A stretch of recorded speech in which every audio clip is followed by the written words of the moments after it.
Assalamualaikum warahmatullahi wabarakatuh. Selamat datang di mata kuliah kita Inovasi Pendidikan. Nah, hari ini kita akan membahas tentang proses inovasi pendidikan. Nah, apa sih proses inovasi pendidikan ini? Yang pertama, kita akan membahas hakikat difusi dan diseminasi inovasi pendidikan. Yang pertama, memaknai difusi. Difusi adalah proses komunikasi inovasi antara warga masyarakat atau anggota sistem sosial dengan menggunakan saluran tertentu dalam waktu tertentu. Dengan adanya komunikasi ini, maka akan terjadi kesamaan pendapat antara warga masyarakat tentang suatu inovasi. Inovasi merupakan salah satu tipe komunikasi, yaitu komunikasi yang mempunyai ciri pokok. Pesan yang dikomunikasikan adalah hal yang baru atau yang dibicarakan adalah suatu inovasi. Nah, menurut Roger, tahun 1983 membedakan antara sistem difusi sentralisasi dengan sistem difusi desentralisasi. Kalau sistem difusi sentralisasi, penentuan berbagai hal seperti waktu dimulainya difusi inovasi, dengan saluran apa inovasi ini disebarkan, siapa dan bagaimana dilakukan oleh sekelompok orang tertentu atau pimpinan agen pembaharu. Dalam sistem difusi desentralisasi, penentuan itu dilakukan oleh klien atau warga masyarakat, bekerja sama dengan beberapa orang yang telah menerima inovasi. Nah, biasanya suatu inovasi pendidikan dari pemerintah awalnya itu melalui sistem difusi desentralisasi. Nah, kemudian setelah difusi sentralisasi ini selesai, barulah dimulai difusi desentralisasi. Nah, tergantung bagaimana keputusan suatu inovasi itu dikembangkan melalui sentralisasi atau desentralisasi. Yang kedua adalah elemen difusi inovasi. Ada 4 elemen pokok difusi inovasi. Yang pertama adalah inovasi, yang kedua adalah komunikasi dengan saluran tertentu, yang ketiga adalah masalah waktu, yang keempat adalah warga masyarakat. Yang pertama ini tentang inovasi. Dari pertemuan sebelumnya kita sudah membahas apa sih sebenarnya inovasi itu.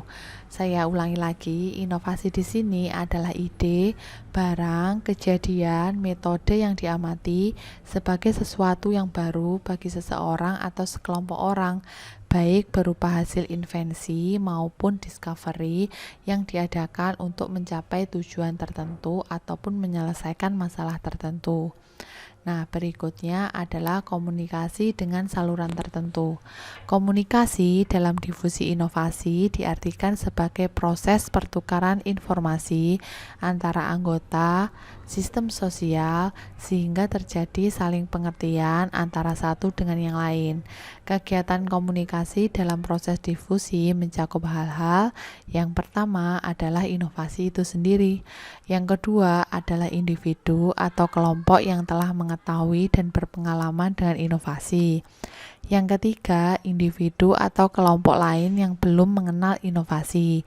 Yang keempat adalah saluran komunikasi yang menggabungkan antara dua belah pihak ini. Saluran komunikasi merupakan alat untuk menyampaikan informasi dari satu orang ke orang yang lain. Kondisi kedua belah pihak yang berkomunikasi akan mempengaruhi pemilihan dan penggunaan saluran yang tepat. Yang pertama, saluran media massa. Saluran media massa ini contohnya adalah radio, televisi, surat kabar, bahkan media sosial yang sering kita gunakan. Yang kedua adalah saluran interpersonal, hubungan secara langsung dengan individu. Hubungan ini akan efektif jika sesuai dengan prinsip homofili atau kesamaan. Kalaupun tidak homofili, kita harus menggunakan empati. Contohnya, proses komunikasi interpersonal. Komunikasi ini akan lebih efektif jika orang yang berkomunikasi memiliki kesamaan seperti halnya asal daerah, bahasa, kepercayaan, tingkat pendidikan, dan sebagainya. Seandainya seseorang diberi kebebasan untuk berinteraksi dengan sejumlah orang, orang itu akan cenderung jika berkomunikasi memilih orang yang memiliki banyak kesamaan dengan dirinya. Proses komunikasi antar orang yang homofili akan terasa lebih akrab dan lancar, sehingga kemungkinan terjadi pengaruh individu satu terhadap yang lainnya itu akan menjadi lebih besar. Akan tetapi dalam kenyataannya ada banyak dijumpai proses difusi itu justru berlawanan dengan homofili atau kita sebutnya sebagai heterofili. Misalnya, seorang agen pembaharu yang bertugas di luar daerahnya harus berkomunikasi dengan orang yang mempunyai banyak perbedaan dengan dirinya atau disebut sebagai heterofili. Perbedaan tingkat kemampuannya, mungkin juga perbedaan tentang pendidikan, bahasa. Nah, akibatnya komunikasinya kurang efektif. Kesulitan akibat adanya perbedaan individu yang berkomunikasi itu dapat diatasi dengan cara empati. Empati di sini adalah kemampuan seseorang untuk memproyeksikan dirinya, mengendalikan dirinya, merasakan apa yang dirasakan lawan bicaranya. Dengan kata lain, empati adalah kemampuan untuk menyamakan dirinya dengan orang lain atau heterofili. Nah, cara seperti ini disebut juga sebagai homofili. Yang ketiga adalah waktu.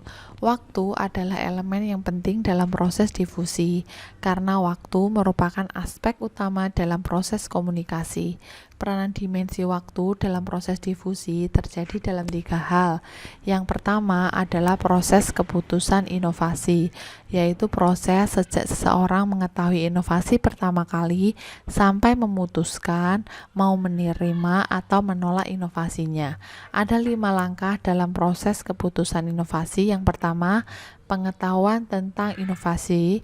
Yang kedua adalah bujukan atau himbauan. Yang ketiga adalah penetapan atau keputusan. Yang keempat adalah implementasi dari inovasi. Dan yang kelima adalah konfirmasi. Nah, kelima langkah proses keputusan inovasi akan kita pelajari lebih lanjut. Yang kedua adalah kepekaan seseorang terhadap inovasi. Tidak semua orang itu menerima informasi pada waktu yang bersamaan. Nah, biasanya ada urutan waktunya. Jadi satu orang berbeda dengan orang lainnya, atau satu orang lebih dulu mengetahui inovasi daripada orang setelahnya. Yang ketiga adalah kecepatan penerimaan inovasi, yaitu kecepatan relatif diterimanya inovasi oleh warga masyarakat. Nah, kecepatan penerimaan inovasi yang dimaksud di sini contohnya inovasi satu itu tersebar kepada masyarakat yang jumlah penduduknya 1 juta. Nah, dibandingkan dengan kecepatan satu inovasi yang tersebar dalam 100.000 orang. Nah, tentu saja akan berbeda kecepatannya pada kasus yang pertama dan kasus yang kedua.